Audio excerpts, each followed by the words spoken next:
The locals in the village of Elowen don't go into the forest after the first frost. They say the trees change. They don't just lose their leaves, they start to listen.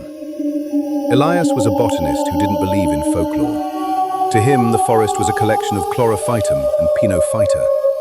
He had traveled to the northernmost tip of the continent to study the singing pines, a rare cluster of ancient trees known for the strange melodic whistling they produced when the wind hit them just right. When he arrived, the forest was breathtaking.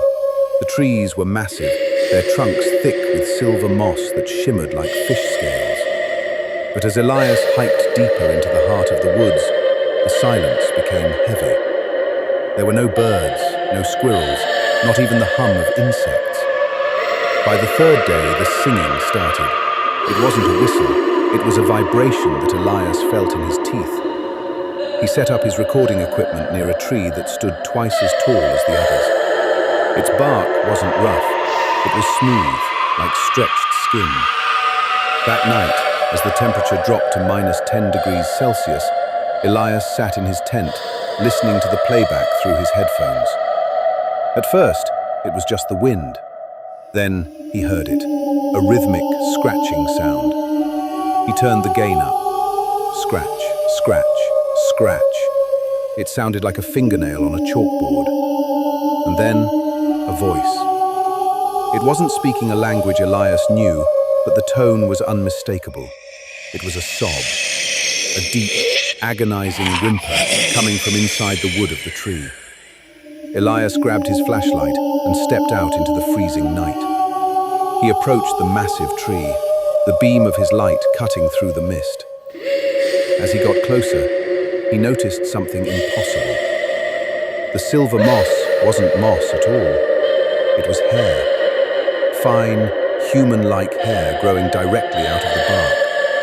He reached out a gloved hand to touch it, and the tree flinched. The ground beneath him began to shift. The roots weren't deep in the earth. They were coiled like muscles. Elias realized with a jolt of pure terror that the forest wasn't a collection of plants. It was a graveyard of things that had been transformed.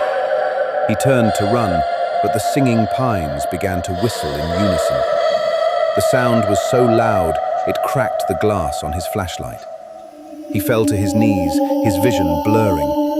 In the darkness, he saw the trees leaning toward him. Their branches didn't have needles. They had fingers.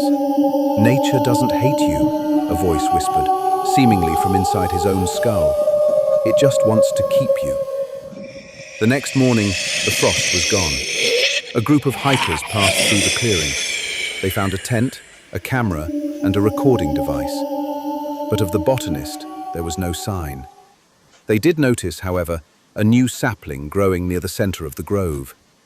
It was a strange, beautiful thing, with silver moss that shimmered in the sun.